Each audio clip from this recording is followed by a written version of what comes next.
What's up, everybody? Bootsy Greenwood here, and today I want to share with you an exercise that can absolutely change your life.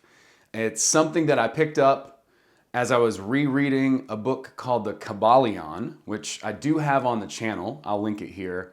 It's an old book about Hermetic philosophy from the early 1900s.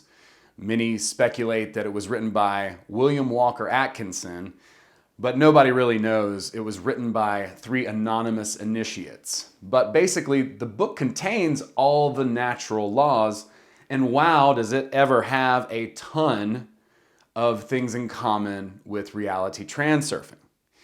Now, I was reading this book and it just hit me like a ton of bricks, and I thought I should go ahead and make a video about this because, well, get to it. There's no reason to delay. This is an awesome exercise, and I think it can really, really help you. We've talked a lot on this channel about quantum entanglement and these types of things.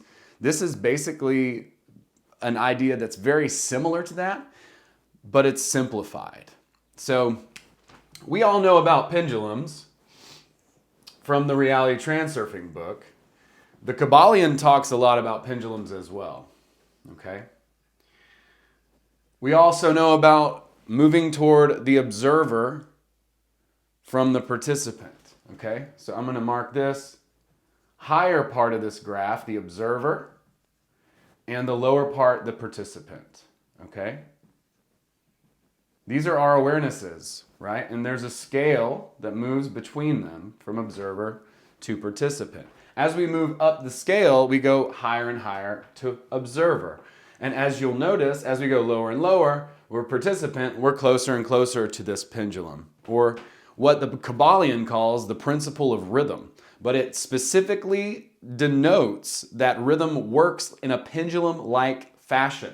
So this is swinging back and forth, and the measure to one side is equal to this measure of the other.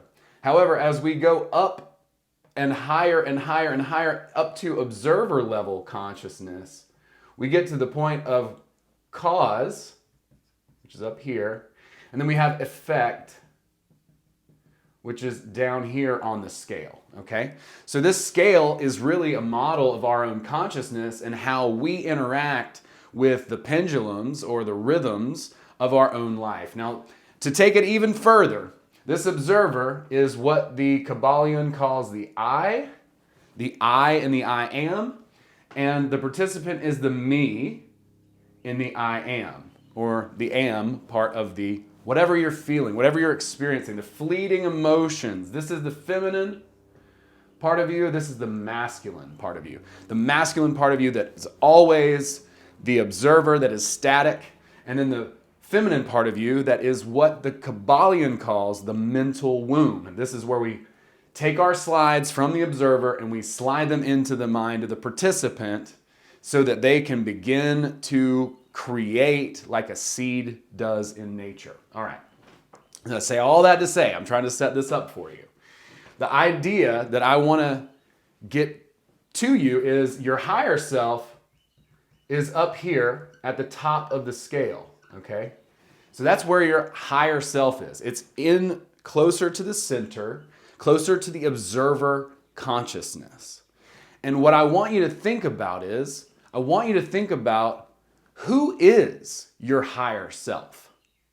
What are the characteristics, tastes? What is the style of your higher self? Who are they? What are their values? What are the ideas and beliefs of the higher self? What is the mission of the higher self when it gets up in the morning? Okay? And I want you to think about exactly, who this person is. Now, what I don't want you to do is romanticize it to the point where it's this untouchable idea of yourself, but I want you to get in mind what an ideal self of yours would be.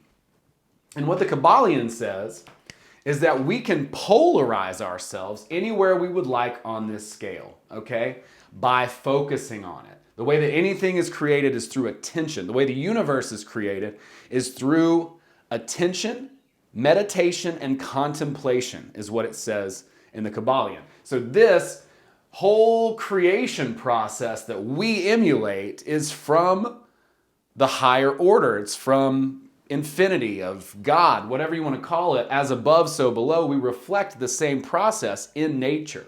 So what we want to do is we want to find a point on this scale where we think our higher self exists, okay? So whatever that winds up being, okay? What are the characteristics? What are the personality traits? Who is this higher self to you, right? Take a moment, right? Like, dude, it's an important exercise. Take a moment and list that. Write a couple pages, 3 or 4 pages, whatever, about who that is. Maybe even draw a picture of it. Now, this is where this comes in. The way that the Kybalion says that we avoid the swing of the pendulum because we put ourselves closer up into the observer is to focus on and polarize ourselves at that particular place that we want to be, and that is with our higher self. So I want to parallel this to an idea called transfiguration. Transfiguration is the idea that what we focus on, we become. And the ancients would focus on the archangels. They would focus on Jesus. They would focus on these higher selves, and they would stare at them and look at them and emulate them. And the more they were exposed to that idea, the more they began to just naturally and subconsciously embody that self, right? So the more that you focus and polarize yourself through meditation, contemplation, and understanding and seeing the vibration that is that higher self, the more you're going to start taking those attributes on more and more and more naturally without even having to try. And you're naturally moving yourself up into the observer consciousness and less into the participant. Now, these aren't better than the other, but it's just important to know the two aspects so that we can use them properly together.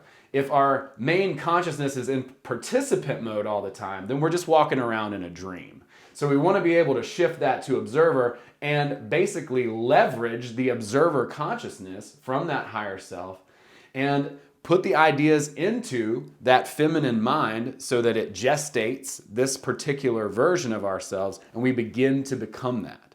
Now, it still takes action, obviously, to do that, but if you start your day every single day focusing on that image and what you want to become, what that higher self actually is, then you will start to act in that way more and more and more. So drawing pictures, writing characteristics, and to take it one step further, what are the actions that your higher self does every single day? Today I did this exercise, and really what I came back with was my higher self, when it wakes up in the morning, it asks like one question when it connects to source, and that is, what can I give today?